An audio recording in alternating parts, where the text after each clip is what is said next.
Olá, meus amigos, estamos aqui de volta com um pequeno atraso, normal, acontece, ossos do ofício. E em vez de estar aí com o background do Teatro Amazonas, como estava no background do ano passado, a gente está com o próprio Teatro Amazonas. Mas tudo pode acontecer. Pode passar turista aí atrás, pode passar algum curioso, pode passar alguém querendo pegar e dar um alô, vai passar cachorro, passou aqui ainda agorinha, passou um padre ainda agora, porque a igreja de São Sebastião é logo ali.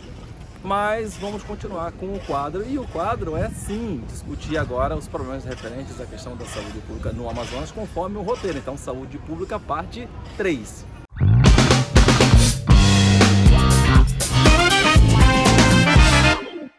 Olá, meus amigos, é muito bom estar aqui com vocês novamente. E não estranhe, eu não estou de paletó porque eu acho bacana, porque hoje teve uma atividade, inclusive ligada a essas questões nossas do dia a dia. E por incrível que pareça, apesar de aqui ser um Amazonas, hoje está fresquinho. Eu acho que deve estar fazendo aqui uns 30 graus e aqui pra gente isso é realmente fresquinho, tá dando até um frio. Então eu posso estar aqui com a indumentária oficial de trabalho, podendo aqui gravar com vocês. E assim, antes de pegar e avançar, por favor, aquele que já está acompanhando o canal, já aproveita e já curte o canal, já faz as observações adequadas, bota aí o comentário. Tem turma comentando, eu acho muito bom fazer os comentários porque eu faço às vezes gravações em decorrência disso. E aproveita e me segue na rede social. Tem gente que às vezes não me acompanha no Instagram, me acompanha lá no Instagram, @CarlosAlmeidaFilho, faz comentários por lá, tem manifestação e atuação direto. E com relação à nossa própria temática, vamos lá. Eu listei alguns pontos e neste caso, muitos dos pontos que eu acabo indicando no meu material acaba sendo sempre feito através de fontes e indicações do que temos de literatura disponível. Eu sempre deixo o link.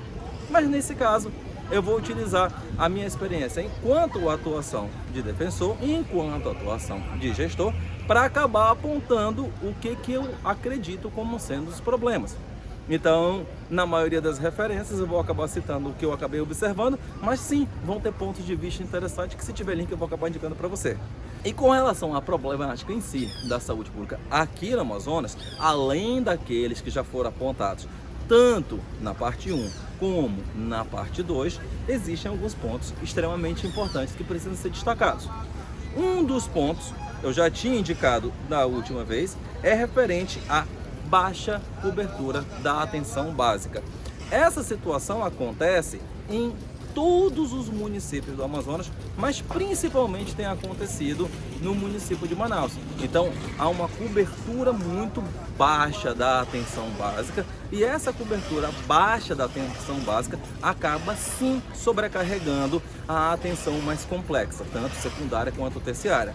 Na medida que houvesse uma ampliação bastante grande da atenção básica, isso obviamente reduziria a agudização de problemas de saúde e diminuiria com certeza os gastos com relação à própria saúde pública em si. Então, a atuação mais ampla da saúde básica é uma questão essencial que o Amazonas precisa avançar para que se possa evitar problemas mais graves na contenção da saúde, principalmente nos grandes hospitais. A outra situação, que é em decorrência disso, é que tal situação não acontece à toa. Acontece porque existe uma baixa sinergia entre os entes políticos. E isso é sempre um problema, porque nós tínhamos apontado anteriormente que existe sempre um reset da administração. E em todo o processo eleitoral que vai acontecer, existe mudança em quem são os atores políticos. E quando acontece essa mudança de atores políticos, aí vai acontecer sempre a mudança em quem estavam sendo feitas as composições para alinhamento do encaminhamento da própria máquina. Bom, na saúde pública isso é um problema, porque a sinergia que deve existir entre Estado, município e União, ela não pode ser conjuntural, ela tem que ser permanente, como é a própria exigência do Sistema Único de Saúde. Então, é muito comum que existam desacertos, então, entre governadores e prefeitos e presidentes, e isso acaba redundando em prejuízo à própria atenção pública e trazendo, obviamente, problemas para o próprio funcionamento da administração. No caso do Amazonas, isso é bastante corriqueiro. Exemplos não faltam, eu vou deixar link para que você possa observar exemplos nesse sentido. E aí, quando acontece a sinergia acaba se anunciando uma grande ação. Olha, houve uma ação positiva nesse sentido, mas a atuação positiva, ela não é para ser exceção, ela é para ser a própria regra. A outra questão extremamente importante no caso do Amazonas é que inexistem, em regra, hospitais fora da capital. Você vai ver hospitais que existem em Tabatinga, em São Gabriel da Cachoeira, mediante parcerias com o Exército, mas nas demais outras unidades, nas demais outros municípios, existe uma atuação que ela é principalmente municipal com o apoio do Estado, mas grandes unidades hospitalares não existem. Daí o que acontece? Os problemas mais complexos que existem dentro dos próprios municípios acabam sendo trazidos necessariamente para a capital Manaus, onde se encontram os hospitais de referência.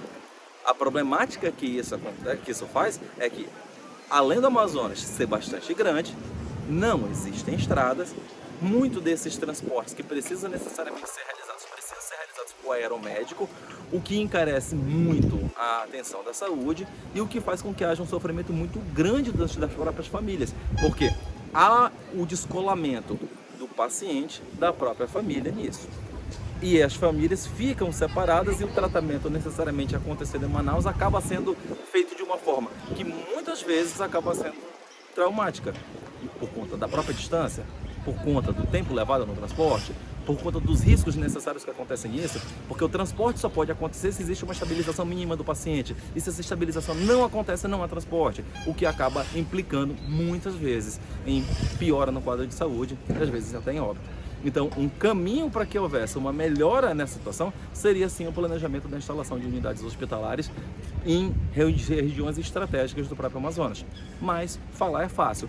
A implementação dessas unidades hospitalares, existe um credenciamento que precisa ser feito de uma forma bastante profissional com o Ministério da Saúde e um comprometimento que necessariamente vai atravessar compromissos políticos. É um compromisso que necessita de uma implementação adequada de um desenho de política pública que passe pelo comprometimento de tanto legislativo quanto executivo, tanto estaduais quanto municipais.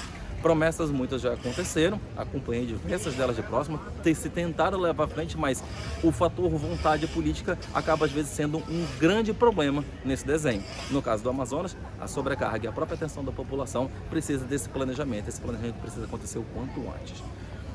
A outra questão problemática com relação à própria saúde pública é o uso excessivo de fonte tesouro, nesse caso o Tesouro do Amazonas, porque é necessário que haja um investimento muito grande na própria atuação. O Estado do Amazonas investe além do limite constitucional mínimo, que está lá no artigo 34, inciso 7º, mas isso não é o suficiente, porque é necessário, como consequência, que haja um adequado faturamento da prestação de serviços.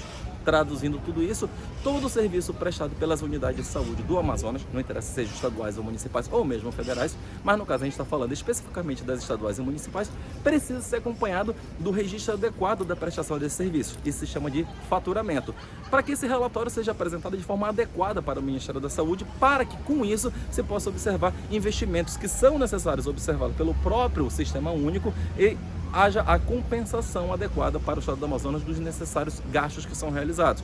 Bom, o grande problema é, se não há faturamento, não há prestação adequada, e se não há prestação adequada, não há recolhimento daquilo que precisaria ser feito pelo governo federal. E não acontecendo isso, o Amazonas é um dos estados que menos capta recursos federais, justamente pela essa ausência de faturamento, fazendo com que o investimento estadual seja bastante grande. Dentre diversos fatores, esse é um problema grande. Então, para que se amplie o investimento federal, é necessário que se amplie o faturamento. Só que o outro problema em decorrência disso é que, para que isso possa ser feito, é necessário que a gestão caótica dos sistemas que é presente precise ser reduzida. Porque as unidades hospitalares, tanto as que integram as fundações como aquelas que não integram, acabam fazendo os seus serviços de acordo com a praxis. E é necessário que haja uma política central, política pública, a estabelecer exatamente como é que os sistemas, nesse caso, sistemas informatizados, precisem conversar para que o faturamento precise ser feito da forma adequada. Havendo faturamento, a adequação com relação ao funcionamento. Essa adequação vai implicar na observância adequada do que está sendo realizado, e isso permite, obviamente, a ampliação dos investimentos federais. Então, assim, seria um ciclo virtuoso, mas hoje temos, infelizmente, um ciclo vicioso acontecendo. A outra questão muito importante é que, no caso do Amazonas, nós precisamos, no caso falando de Manaus, de modelos de comparação. É necessário, então, que haja uma gestão tanto pública, quanto particular, quanto híbrida acontecendo. E isso tem sido sempre um problema, porque a maioria da gestão que tem acontecido nos hospitais tem sido eminentemente pública, mediante a gestão através dos sistemas tradicionais de licitações e demais outros compromissos que acontecem pelo próprio poder público.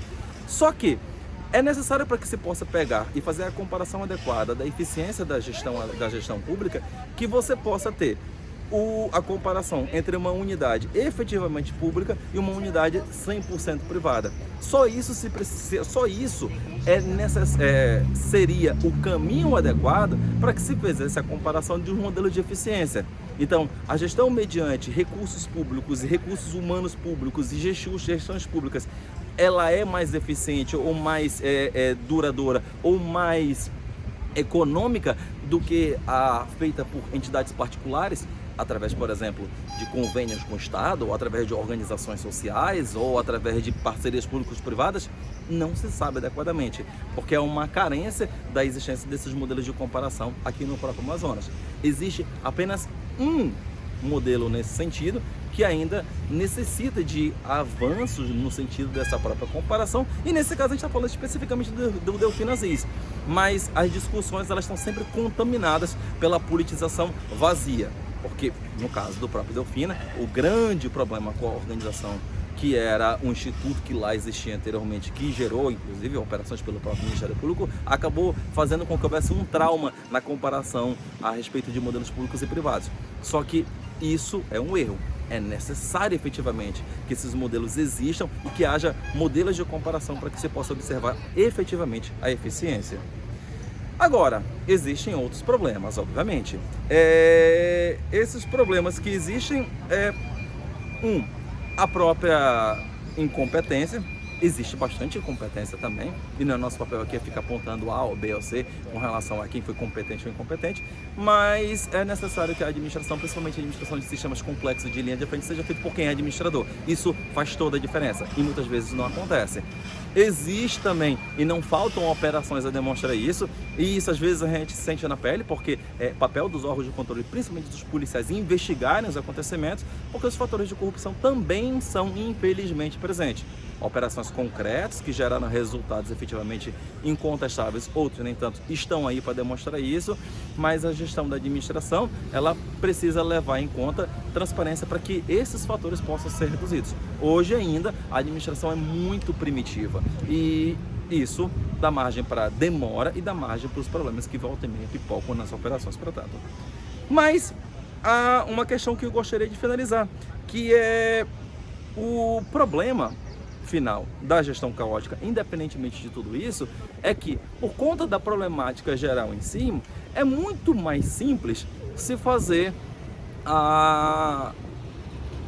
enxergar de que o administrador à frente deve ser Deus ex machina, ele deve resolver tudo de forma automática. É muito interessante, ele tem que ter um conhecimento pleiade do que está acontecendo e buscar soluções de imediato, ou seja, ele tem que ser o administrador que equilibra um bando de prato e ao mesmo tempo tem que selecionar o que está na linha de frente. E se por um acaso ele falha, ele é o culpado. É muito simples assim. Então, assim, a própria atuação dos órgãos de controle, como sentido geral, no sentido da criminalização discriminada como sendo dúvida, acaba sendo um grande problema, porque então a gestão acaba sendo feita de forma bastante temerária ou de bastante retardo. Aconteceu muito claro, por exemplo, na própria gestão dos fundos de saúde, os fundos estaduais que acontecem em todos os estados, onde qualquer erro é punido com sanções muito pesadas. ações criminais, ações de improbidade, ações civis de tudo quanto é ordem, o que acaba implicando, obviamente, numa retranca na própria forma de se administrar. E com isso, se perde bastante gente que poderia estar fazendo um trabalho muito mais adequado, mas com receio, obviamente, de um funcionamento mais eficiente da administração. Bom, mas a mamãe sempre falava, e ela não é nova em dizer isso, que de boa intenção o inferno está cheio. Efetivamente. E às vezes um erro causado por descuido na gestão da saúde acaba implicando, às vezes, em morte quem está na linha de frente. Mas eu acho que o conjunto inteiro precisa de uma fina adequação no seu funcionamento e a compreensão de que o sistema precisa de uma correção estrutural para que as falhas que são evidentes humanas por fatores de boa fé ou mesmo de má fé possam ser reduzidas ao mínimo. No caso, estes, em resumo, são os problemas que se tem reputado ao mau funcionamento que tem gerado efetivamente esse caos no próprio sistema de saúde estadual. No último bloco, a gente vai mostrar quais são as possíveis soluções, algumas das quais a gente já acabou adiantando. Talvez seja um bloco mais curto, mas se você já chegou até aqui e acompanhou todos esses blocos e acha importante fazer discussão sobre isso, manda um comentário, manda as observações, comenta no inbox, segue na rede, dá um alô, mas não esqueça de curtir o canal.